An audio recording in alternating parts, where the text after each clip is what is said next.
हिंगोली राष्ट्रवादी भवन येथे जिल्हा राष्ट्रवादी शरदचंद्र पवार पक्षाची आढावा बैठक संपन्न झाली। यावेळी जीवनगौरव पुरस्कार मिळाल्याबद्दल जयप्रकाश दांडेगावकर यांचा सत्कार देखील करण्यात आलाय।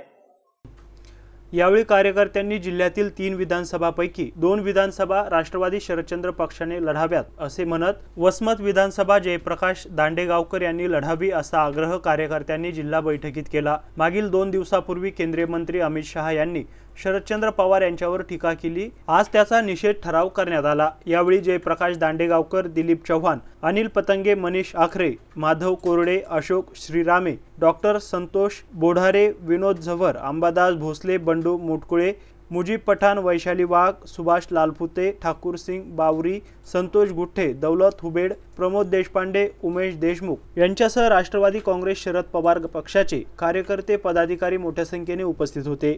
आवेद शेख, एमसीएन न्यूज, हिंगोली। आज हिंगोली राष्ट्रवादी शरद पवार गटाची आढावा बैठक झालेली आहे। नेमकी ही बैठक विधानसभेच्या पार्श्वभूमीवर आहे। तर आपल्यासोबत जयप्रकाश दांडेगावकर साहेब आपल्यासोबत आहेत। आपण नेमकं त्यांच्याकडून जाणून घ्या की या बैठकीमध्ये नेमकं काय ठरलं।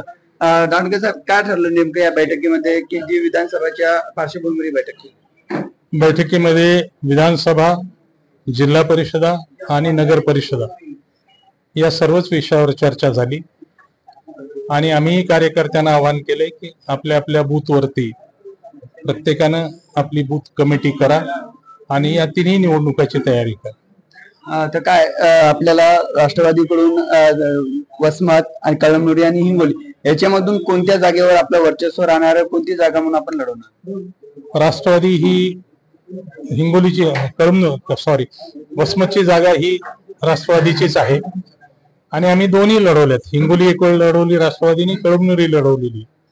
त्यामुळे या 2 पैकी एक जागेसाठी राष्ट्रवादी आग्रही राहणार आहे। जर पाहायला गेलं तर आपलेच शिष्य आहेत ते अजितदादाच्या गटामध्ये गेलेले आहेत आणि त्यांनी सांगितलेलं की विकास कामासाठी तिकडे गेलेले आहेत। आता विधानसभा जी आहे तर तोंडावर आहेत, ते परत आपल्या गटामध्ये शरद पवार गटामध्ये येण्याची त्यांची इच्छा आहे असं सोशल मीडियावरून आपल्याला फेसबुक, ट्विटर किंवा व्हॉट्सअपवरून दिसत आहे। तर काय सांगाल याच्या संदर्भात तुम्हाला काय माहिती आहे किंवा ते इकडे येणार? मी सोशल मीडियाचा फॉलोअर नाही, त्याच्यामुळे मला ती माहिती नाही आणि आम्हाला त्यांनी अजून तसा काही निरोप दिला नाही। तर आता येणारी जी विधानसभा आहे, विद्यमान आमदार तिथले आहेत तर ते पण अजितदादाकडून लढणार आहेत आणि तुम्ही पण तिथे इच्छुक आहात। तर आता जी लढती होणार आहे, गुरु वर्सेस शिष्य होणार आहे, ती कशी लढती होणार आहे, काय सांगणार? मी लढवायचं अजून जाहीर केलं नाही। आज कार्यकर्त्यांचं मनोगत हे मी निवडणूक लढवावी असं दिसलंय आणि निवडणुकीमध्ये काही गुरु शिष्य वगैरे काही नसतं।